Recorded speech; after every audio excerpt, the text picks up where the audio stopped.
Soulframe, it's awesome, dude. The game isn't even out yet, but I've already clocked nearly 150 hours in early testing, what they refer to as the Preludes. The game is still 100% a work in progress. I don't want to try to convince you otherwise here. Pretty sure they still refer to it as an alpha build. But what is here, as I mentioned in prior videos, I have really enjoyed. I enjoy the slower pacing and more deliberate combat. Oh, I'm gonna die. Let's back up real quick. Drop heals.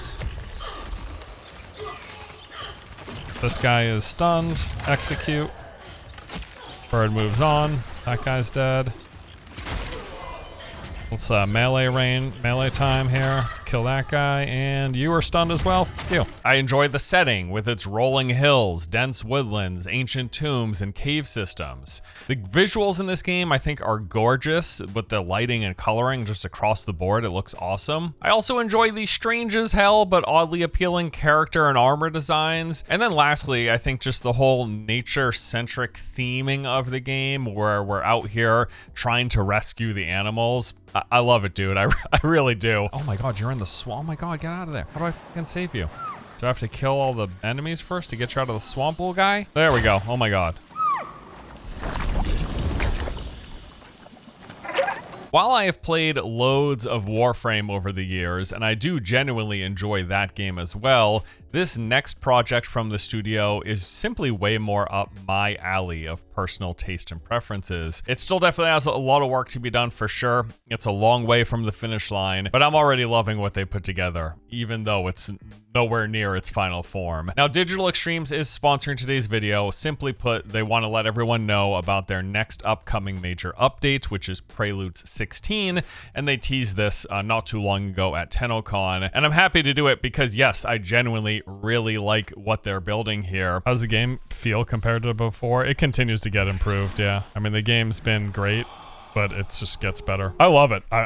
It's why I keep coming back and playing the game, and it's still super early on. It's still alpha. It's not even available to play on Steam yet. But it's great, dude. Can't wait to see where else it goes. But first, I actually just want to catch you up on some of what's new, as a lot has changed since my last coverage back in December 2025. How are you enjoying new stuff? I am trying to figure it out, dude. There's a lot that's changed since I played. Like, a lot. All the progression systems, the fact that weapon drops now happen, the new weapon upgrade systems, the changes to totems. Just like everything progression related seems to have changed. Now, in case this is the first time you have ever heard of or seen this game, let me give you a rundown of what Soulframe is. So this is an open world third-person action combat game that, as you might have heard, shares a lot of its design and structure with the studio's prior title, Warframe. I'd say the biggest commonalities are the game's progression systems and kind of the overall gameplay loop of what you're doing. It's just how that's all presented is different. It's the setting, the packaging, and the pacing, and some of the other systems that surround that are quite different here. In fact, in many ways, you can think of Soulframe as sort of an inverse of Warframe. Warframe is this super heavy sci-fi game where you play as a ninja out in space, whereas Soulframe is medieval fantasy with a heavy Princess Mononoke inspiration. Once more, we're out here trying to save the animals, right? Warframe really mainly focused on shooting and moving at high speeds. Combat's that's very fast-paced and frenetic, whereas Soulframe's combat centers around melee, bows, and magic, moving at a much slower, kind of heavier pace. And while Warframe is mostly a lobby-based game with a lot of different loading screens, Soulframe is full open world right from the get-go. Speaking of which, let's jump into all those details. So the open world, it's entirely seamless. Currently, this consists of one large island, and as you move between its various points of interest, dungeons, world bosses, and other locations, you are never met with a hard loading screen. Instead, what you get are these smooth elevator loads, as they're often referred to, in a few key areas. But it's nice that the immersion is never broken. You're never pulled out of the world, forced to watch a static screen or some bar filling up. Lots of points of interest. We got the assortment of like enemy camps, towns, strongholds, ruins, dungeons, caves, and more. Multiple enemy factions that will inhabit each of these spaces, along with plenty of things to find, resources, loot to collect, all of that. And then there's an entire system of dungeons with over 25 of them in the game currently. These are kept fresh by their use of procedural room placement on top of there being multiple dungeon themes, divided into 5 categories categories or types of locations. So you've got the Undercity, these ancient underground cities and caves, the Glades, which are these misty forest-like plainsy locations. Neothunes is this underground tunnel system full of tree roots and giant mushrooms. And then there's the Crypts, which are these catacombs filled with malevolent specters. And then in some recent updates, they added a 5th location type, which don't want to spoil that here because it's kind of a cool discovery. So every single one of those dungeons, they're slightly different every time you run them, thanks to how they do these procedural room placements, with every dungeon type being consisting of multiple potential tile sets that are pieced together differently each time you run them, which adds to that replayability. Every time you run it, it'll be different in terms of, so it'll be either that direction, this direction, or there. But then also the room that you connect to will be different. And then off of that room, there will be different connecting rooms. And then off of those rooms, there will be different connecting rooms. So that's the randomness in the procedural layout. But the starting room for Undercity, it's this room. It's always this room. Just which direction and what room you get next, and then onward and onward always changes. Lots of world bosses in the game. These are difficult fights against these souped up enemies. You take these on for special unique things that they drop, including runes, which are powerful enhancements for your weapons. There's an entire faction system in this game with 3 different factions. You pick the one that you want, and then you go out there doing stuff in the open world, completing quests, raising your reputation with them, and this lets you purchase resources, recipes, and different items from those vendors, better stuff coming at higher levels. Also coming with the factions are 3 different social hubs. A lot of these are actually hidden behind some sort of quest or requirements that you have to fulfill before you can enter. You're not just waltzing in the front door, but you do that special thing, gain access to the social hub, and here you're going to see other players walking around, as well as having access to the faction NPCs and vendors. Is this an MMO? No. It's an open world game where you can see other people in co-op if they're in your group. You will see other people in these social hubs, like you'll just see people kind of Destiny style. But right now you do not bump into those other people in the open world. But it is co-op, so if you want to group up with your friends or anybody you see here, something that's cool that I just realized, actually do now have some MMO-light features. So you know how it used to be that the only place you would see players would be at the social hubs? Well, now you actually see them in the open world at world trees. Do some of my world quest chains there. So here's some other players. So again, it's like an MMO light kind of shared world. But right now, they're only spirits. You can see they dissolved into the mist as they left the world tree. So I could invite them to my party. Like we could chat and group up. There is area chat, and there's like Q&A, world chat and stuff that you can do. There are world quests. Now, once you pick your faction, you unlock the whole world quest system. And you're going to find NPCs in the world that will give you quest chains to go out on. That's how you're raising your rep. The quests themselves come in a variety of lengths that will dictate how many steps you have, or how many objective variants and a number of them. And then you kind of go from one to the other. So this will include things like go here and kill a group of enemies, and then go cleanse this corruption, maybe rescue these animals, maybe take down a boss at the end, or go through and complete a dungeon run, something like that. And that gets mixed up every time you do one of these quest chains. Lots of collectibles in the open world. You got a variety of different resources, plants, and currencies to find and acquire. And also, the game is pretty loaded with different mini games and puzzles. So you've got things like the ability to charm wild animals, and you play your special song for them, and then they give you a totem, which are weapon enhancements as a reward. You also find these broken down statues that you can reassemble that give you temporary buffs, and many points of interest and dungeon locations have secret puzzles in them, some of which are very complex. In fact, I believe it was the crypt location that people were telling me took the community weeks to figure out how to solve its hidden puzzles. So some cool stuff in here where you'll have the community working together to try to figure these things out. Now, when it comes to the game's progression systems, as mentioned prior, it's very similar to Warframe. As you're playing through the game's content, you'll be collecting resources and recipes that are used to craft the game's weapons, armor, and classes, which are referred to as packs. Once you have crafted them as well, there are then multiple forms of leveling these up, improving their stats, gaining passives, and even unlocking new skills. Oh, and then also now with the changes to weapon drops, the fact that just weapons actually drop thanks to some of the recent updates, you don't have to focus on crafting those as much anymore. You'll just get them. So you go out, you do some content, whatever form and stuff that you want to do, and then you're gonna like find a recipe, and then once you have that recipe, you'll gather the resources, and then you'll craft the item. And in most cases, just like in Warframe, this crafting comes with a build timer. So you'll start the craft, it'll take some amount of real world time before it's complete, and while that's happening, you just go out and continue playing the game, eventually coming back and gaining access to whatever that item was. The game will be free to play when it comes out, but Digital Extremes, from what I understand, never do paid content. All their monetization is tied into like the progression stuff if you want to speed up, essentially. But the funny thing with the game is, I was saying this last time I was playing, like I can be playing with a brand new pact and level 0 weapons and have just as much fun as like a max level thing. Basically doesn't make a difference. So I kind of don't care that they have in Warframe and similarly in Soulframe that they do build timers for certain things, because it doesn't even matter. I can be playing with the shittest weapon and still be having a lot of fun just with all the different variety and stuff, and combat feels good. So once you've said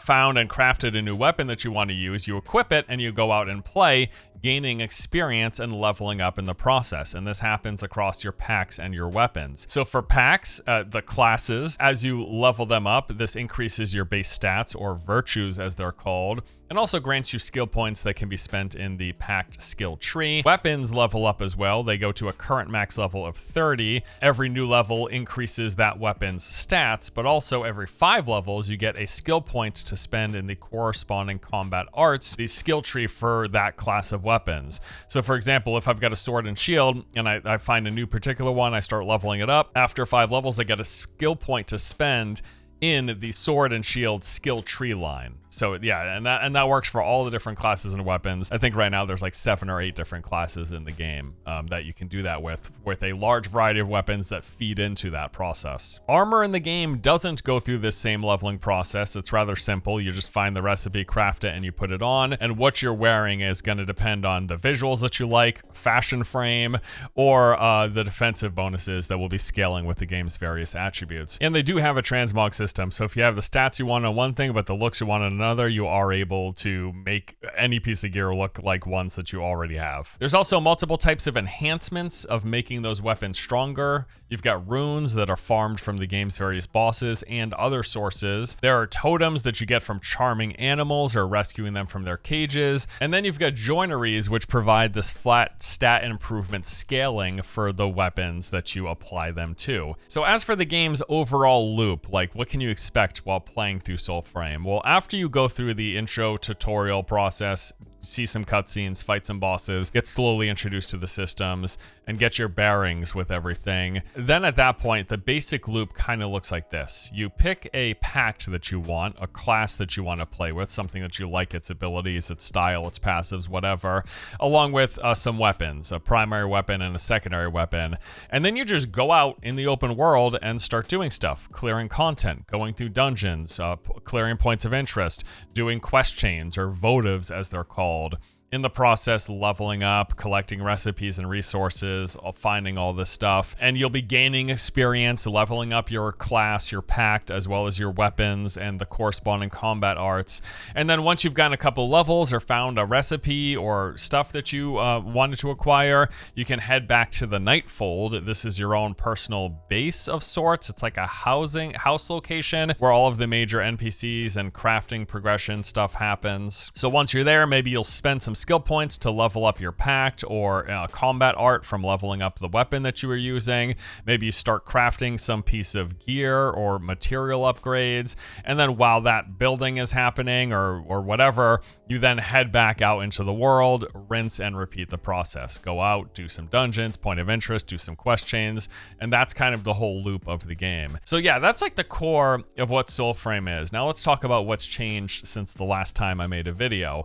Now, I'm not going to be reading through all the patch notes here as they are massive for every update, but I want to highlight some of the bigger changes and improvements. So yeah, my last video was in like December, and since then we have Preludes 13. This came out in February and included some some rather large combat and movement improvements. In fact, with most updates, they've just kept making improvements here to have combat feel more grounded, to make movement less floaty, and just adding an overall greater visceral sense of impact to the game. And they have done just that. Every time I come back and play, it feels a bit better every time. In particular, I have noticed that things feel more responsive to inputs, a little less sluggish or floaty compared to how it was in the past, and combat continues to feel better. I think they do still have some work in the melee combat department, but I think the range combat, in particular the bows, it feels fantastic. It's a very satisfying thing getting headshots with this bow and just even using your abilities. But combat and movement continue to get better and better. How does combat feel now? Much better. Yeah, they've continuously improved it. I think it feels really good right now, frankly. Yeah, I'd say just all around it's improved. Not floaty. It's less floaty. It's still the Warframe engine, you know? I mean, you still get some skating of the feet here. Like that there, you see that? But it still feels good. What in the fuck is that thing? They updated the quest system here in this update, and this was pretty huge. So yes, the game has a main story quest and multiple side quests, a lot of which are tied to the various NPC crafters and such. But then there's also this whole system of repeatable open world questing. Now in prior builds, a couple years ago when I first played in, I think 2024, it would just be the case that you'd be going through the open world and you'd have a quest chain randomly appear. And then they changed it so you had to locate particular NPCs of your chosen faction in the world, and they would give you a quest chain. Well, now they've improved it even further. So all across the game are these world trees. You are initially introduced to these as a means of clearing the fog of war in the surrounding area and marking points of interest in those sections of the world. Well, now these world trees, as they still exist in the world, they also have the world quest attached to them. So interacting with the tree is going to give you multiple quest chains to pick from and then go out and complete in the surrounding area. There was a new point of interest type called the Organ. It's basically a POI with this big major event and a final boss encounter at the end. I got to see it in my most recent revisit and it was wild. Dude, what in the Does this hurt? Yep.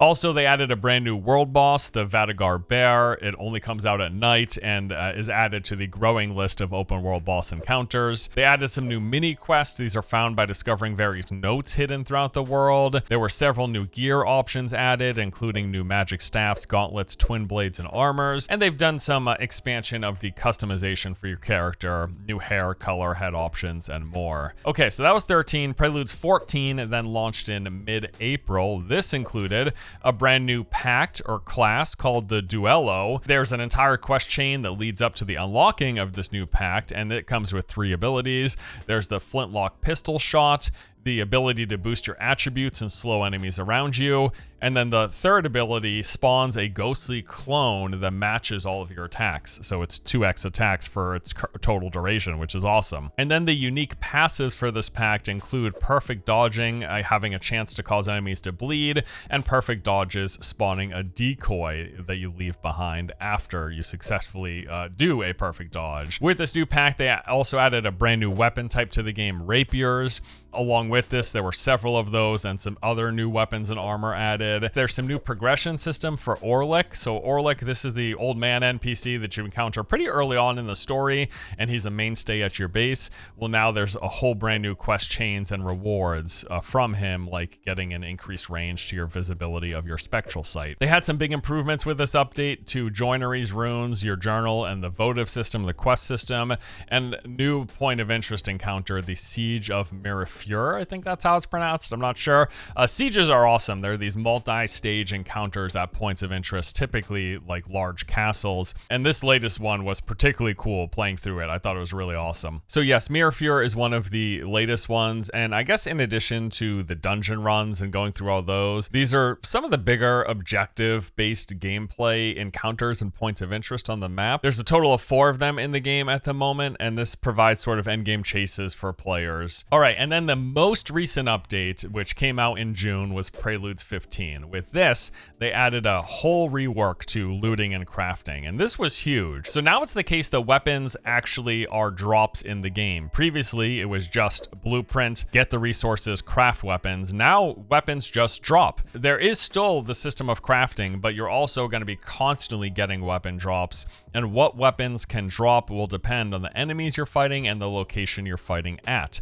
So different enemy types, different types of content, they all have their own chance to drop certain weapons. When a weapon does drop, it can come in one of multiple rarities, as well as having the additional random tempers, which are bonuses of a large variety, adding all sorts of enhancements. So essentially, they added an ARPG-like loot chase system to the game where you're going to want to farm for certain weapons, hoping to get specific temper rolls when the weapon drops by smiting. Did I just get a blue weapon? Oh, And then when you do get a particular weapon with the tempers that you want to roll, you can then further upgrade its rarity as well as its attributes or virtues, scaling depending on whatever preferred build you're going for. And then later down the road in the future, they are planning on expanding the temper system to give more player agency, where you can retune tempers if you happen to get ones you don't like coupled with ones you do like. Also in Preludes 15, there were several new locations, encounters, new sieges, and new points of interest added, just a ton of new content added into the open world, and they added more new weapons and armors. Also, player trading and a new mail system was added in Preludes 15. So those are the major updates that the game has received in the 8 or so months since my last video. Then we also have the new upcoming stuff. So this was teased and revealed a bit a few weeks ago at TennoCon. Their new update is called War Songs, coming in fall 2026. They've got a continuation of the game's storyline, some well-known voice actors, Ben Starr and Jennifer English, if you're into those things, and then a ton of new other stuff. The TLDR here is we're going to be getting a brand new pact, a new class, the Vadagar Pact. This is the first, I guess I'll call it, evil pact added to the game. Here's the description. Mired in corruption, you will draw power from your Vespers instead of virtues. So instead of the virtue system, you're drawing power from the evil side, doom, death, and wrath, as the Vespers are called. Follow this twisted new progression path and explore how healing Alka can come in many different forms. Also, there's a new boss encounter, the Mendicant Rainbreaker. Mounts are finally coming to the game in the next major update. We've been teased about this for quite some time. They did talk about how it's going to require some reputation building, so you'll encounter the potential mounts, you'll have to do some stuff, probably some quest chains or something, to build up your trust with it before you can eventually ride it. Wolves are the big one that have been teased, but they've also showcased some other mounts that will be coming to the game, which seem pretty cool. And then I guess the other big thing that they teased was they're adding fishing to the game, because I mean, of course they are, right? Okay, so that does it for our updated look at Soulframe. As I said at the top, I genuinely really enjoy this game. I have loads of fun every time I jump back in, and it's also great to see all of the changes and new content that they add every time. I mean, there's quite a significant amount of stuff, changes, and improvements that have come to the game in, again, just like the 8 months since I had played it last. So really stoked, love the game as is, and can't wait to see what the future holds. We do have links below if you want to check it out for yourself. Now, they do sell Founders Packs as a means of gaining access to the Preludes testing, but also they are regularly giving away access. You can register on their website for a chance to be drawn every so often, but then also every time they do an official stream, like every time Digital Extremes has an official stream, which I think they do them on Fridays, they give away tons of codes. So if you want access to Soulframe, but you don't feel like spending money initially, by all means, there's plenty of ways to get in. Just want to let you guys know. But that's all for today. Thanks for watching. Continuing to really enjoy this game. Again, can't wait to see where it goes from here, but that's going to do it for today's video. I'll see you guys in the next one. All right, take it easy.